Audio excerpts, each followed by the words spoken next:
Assalamualaikum warahmatullahi wabarakatuh. Perkenalkan, kami dari kelompok 5 akan mempresentasikan hasil diskusi kami yang berjudul tentang pasta. Baiklah, sebelum masuk ke materi, terlebih dahulu saya memperkenalkan anggota-anggota kelompok kami. Yang pertama, saya sendiri, Inerzati Aprilia. Yang kedua, ada Aditya Nur Rahmah. Yang ketiga, Alhur Rahman. Yang keempat, Al Israwati Istiqomah. Yang kelima, Andi Nur Aziza Ulul Ilmi. Yang keenam, Angel Berta Weriditi. Yang ketujuh, Rafiska Senianti. Dan yang kedelapan ada Sri Yuliana Putri. Definisi pasta. Pasta adalah salep yang mengandung lebih dari 50% zat padat serbuk. Karena merupakan salep yang tebal, keras, dan tidak meleleh pada suhu badan, maka digunakan sebagai salep penutup atau pelindung.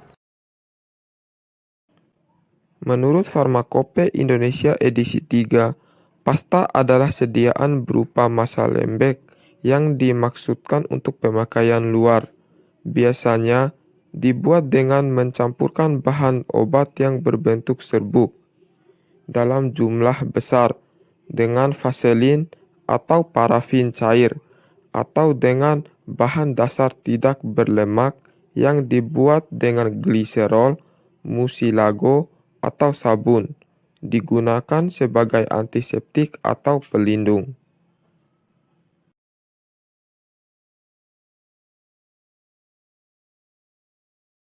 Macam-macam pasta. Yang pertama, pasta berlemak. Pasta berlemak merupakan suatu salep yang mengandung lebih dari 50% zat padat atau serbuk.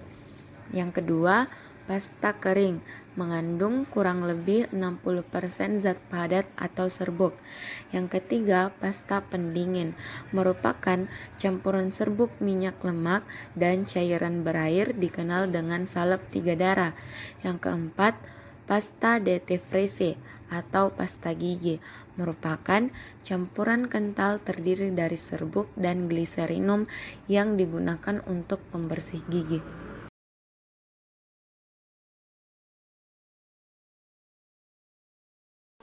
Karakteristik pasta. 1. Daya adsorban pasta lebih besar.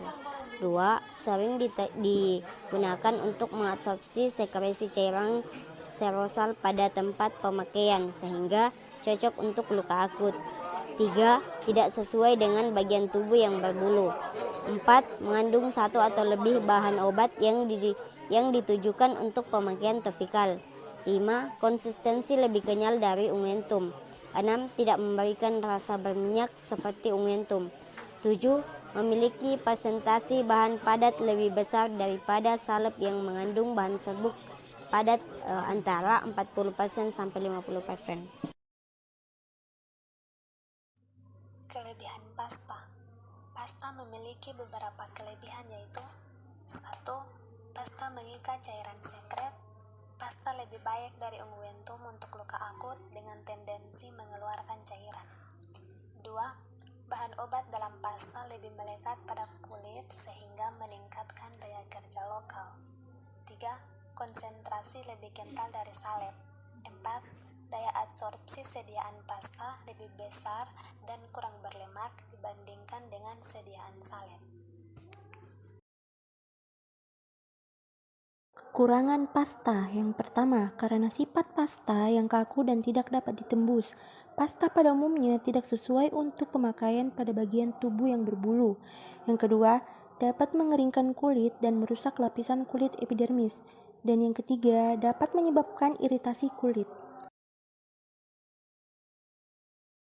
Pembuatan pasta dilakukan dengan dua metode. Yang pertama, pencampuran.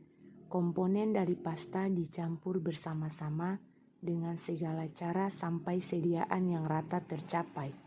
Yang kedua, peleburan. Semua atau beberapa komponen dari pasta dicampurkan dengan meleburkannya secara bersamaan, kemudian didinginkan dengan pengadukan yang konstan sampai mengental. Komponen-komponen yang tidak dicairkan biasanya ditambahkan pada campuran yang sedang mengental setelah didinginkan dan diaduk. Bahan dasar pasta: vaselin, lanolin, adepslana, unguentum simplex, minyak lemak, dan parafin liquidum. Pembuatan: bahan dasar yang berbentuk setengah padat dicairkan lebih dulu, baru dicampur dengan bahan padat dalam keadaan panas agar lebih tercampur dan homogen.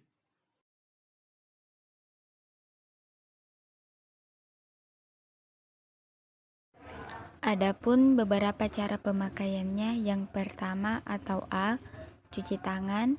B, sediakan peralatan yang dibutuhkan seperti obat dan tisu. C, posisikan diri dengan tepat dan nyaman. Pastikan hanya membuka area yang akan diberi obat. D, periksa kondisi kulit. E, cuci area yang sakit. Bersihkan semua kotoran pada kulit. F, keringkan atau biarkan area kering oleh udara. G, oleskan obat atau pasta pada area kulit yang sakit.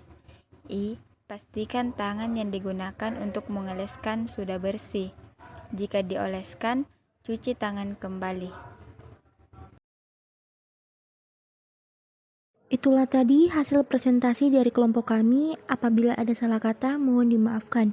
Saya akhiri dengan wabillahi taufiq walhidayah. Wassalamualaikum warahmatullahi wabarakatuh.